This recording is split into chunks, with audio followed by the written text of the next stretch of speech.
Hello everybody, we're going to be continuing on with our What Could Have Been series where we go over a team of a decade, and it'll probably change over time, but team of the decade where things could have gone a little bit differently for them and it would have been a little bit better and they would have probably been the undoubted team of the decade. Now before we start, I wanted to say please make sure to subscribe to the channel if you are new to me, new to hockey, whatever the case may be. I'd love to have you here along the way as I try to do this as a career. Now let's get started. So this is what actually happened for Detroit during the 2000s. They won the Stanley Cup in 2002 over the Carolina Hurricanes, and then again they won it in 2008 over the Pittsburgh Penguins, but ended the 2000s with a heartbreaking loss to the Pens in 7 games. So how does this happen? How do the Red Wings end up beating the Pens to become that team of the decade, going 3-0? So the first thing here you look at is that really it comes down to the fact it went to 7 games. It was a full game series, or a full 7-game series, and Detroit really just needs to win one more game. I'm going to say that in this series, since I am going to be the alternator of history, that they win in 6 instead of losing game 6 2-1 to Pittsburgh. They come away with a win instead.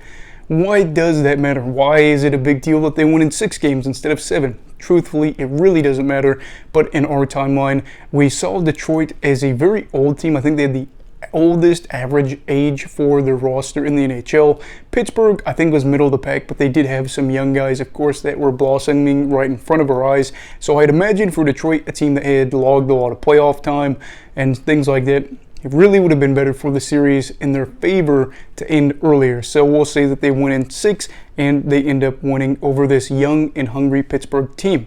How would it impact the club? Well, for Detroit, it really would impact the club in a variety of ways. The first one being that, Detroit obviously wins another championship. You have to think, for this golden age of hockey for the Red Wings from the early 90s into the 2010s, they were able to go to the playoffs every year in a row, and that was great for them.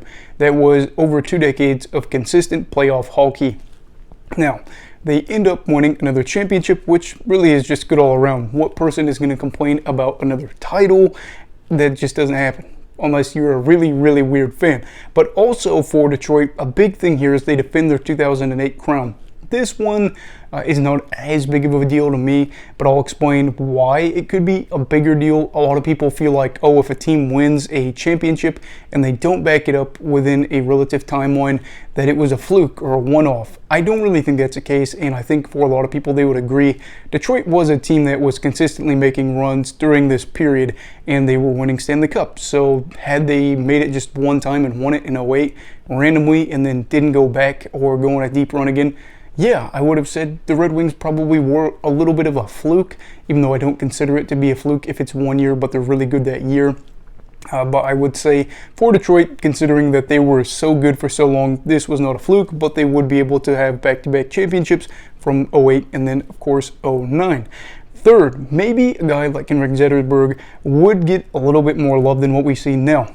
I don't think he's a household name, that type of guy, but he is a guy that was able to be a captain for Detroit Red Wings franchise. And Hockeytown is a big hockey market, and it's got a big fan base considering they're an original 6 team that for years, like we said, was very good.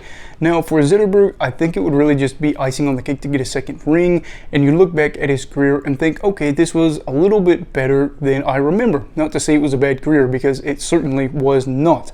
As for another thing, this kind of starts where we start to go into the realm of alternating timelines for other franchises. So this is going to be how it impacts Detroit as well as other clubs. The fourth thing here is about Marian Hossa. Maybe he doesn't leave the club in 2009 after they win the Stanley Cup, considering he came over from Pittsburgh, that he played against Detroit in the final in 08, lost. He went over to Detroit the year after, and for Detroit, maybe if they're able to win this one, it would be a better deal for them. And for Hossa, he had a quiet 3-game or 7-game series against the Penguins, 3 points in 7 games, but some of his numbers didn't look bad. I think it was just defensively, there were some high danger chances going against them when he was out there on the ice. But nonetheless, for Hossa, he ended up departing and getting a big long-term deal with Chicago. Now, if he stays maybe Detroit's looking at a three-peat, which would change a lot of things.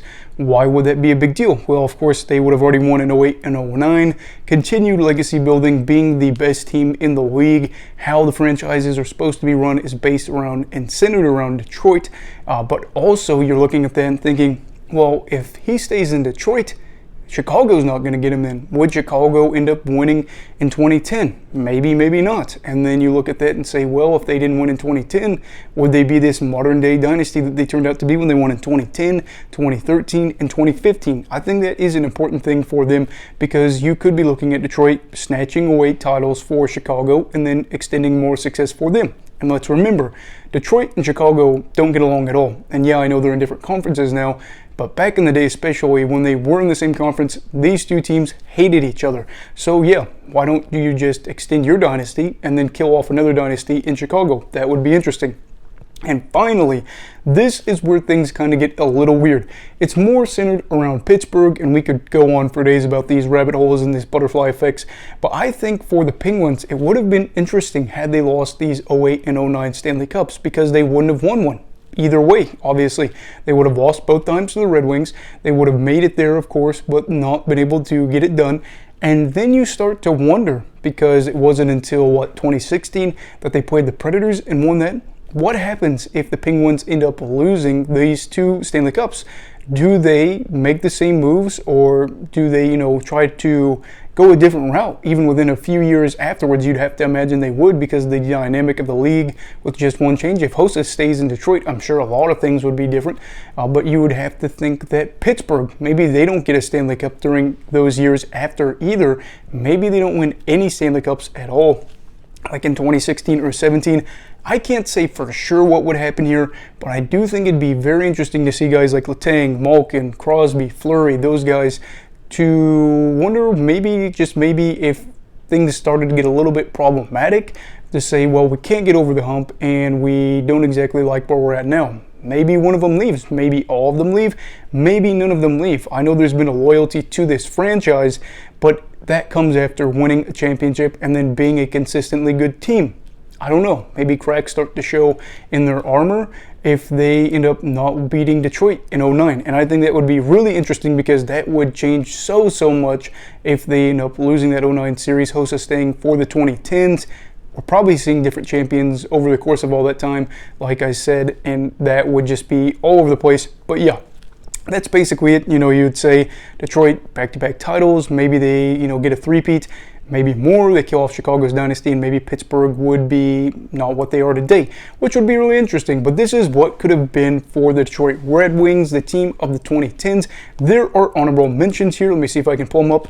Anaheim Ducks, they went 1-1 in the 2000s, ended up losing the 2003 Stanley Cup Final against New Jersey. And then the Devils also were on here. They lost to the Avalanche in 01, I want to say. So there's them. And then the Pittsburgh Penguins. There's always going to be honorable mentions here, and I probably will start a series besides just one team of the decade. But yeah, Detroit on here back-to-back. The 1990s, they would have went 3-0 had they won in 95. And then, of course, the one here where they would have won in 2009. So they would have had 6 potential had the decades gone their way. They went their way pretty well, I'd say. Anyway, what are your thoughts on this for what could have been for Detroit? Let me know down below in the comments. Also, please make sure to like this video if you enjoyed it. Subscribe if you're new. Everybody stay safe. Have a great night. And you go love hockey, all right? Goodbye, Brigadiers and Brigadettes. This is your captain signing off. Have a great night.